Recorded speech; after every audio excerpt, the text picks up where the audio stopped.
In 1909, Robert Woods wrote in his survey of Pittsburgh, "The capacity for being seen with the eye in the large is the birthright of Pittsburgh, where from so many different points one sees the involved panorama of the rivers, the various long ascents and steep bluffs, the visible signs everywhere of movement, of immense forces at work, the pillars of smoke by day, and at night the pillars of fire against the background of hillsides strewn with jets of light. One comes to have the convincing sense of a city, which in its ensemble is quite as real a thing as are the separate forces which go to make it up." Woods is describing the vast industry of Pittsburgh in the early 20th century. But with the remnants of our industrial past all but eradicated, where can we find that, quote, convincing sense of a city? I would argue we find it here, in the city's entangled arteries. So why do we not inhabit them? Pittsburgh has always been better at its infrastructure than its urbanism.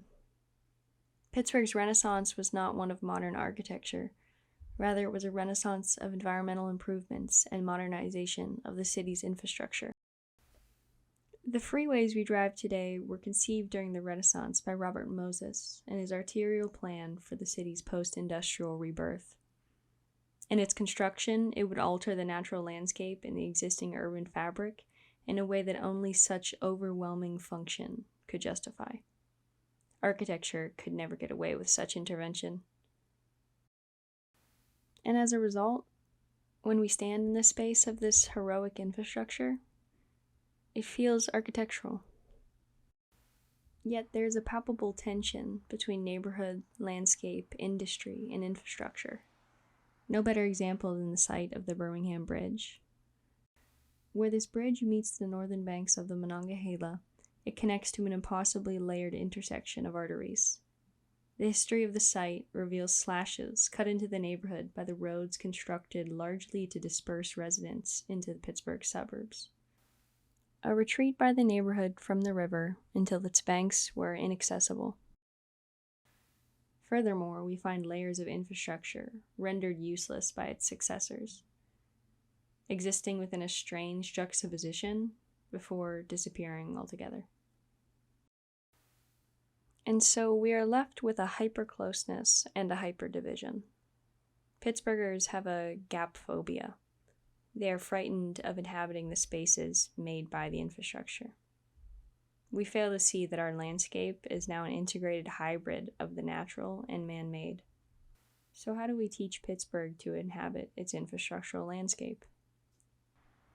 For this site, I propose a new layer of infrastructure.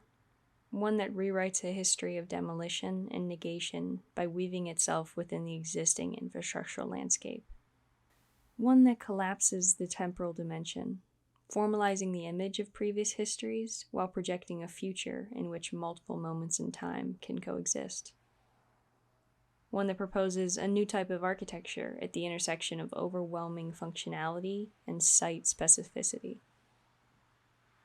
One that celebrates the arteries of the home and the arteries of the city as the maintenance facilities required to support the avant-garde.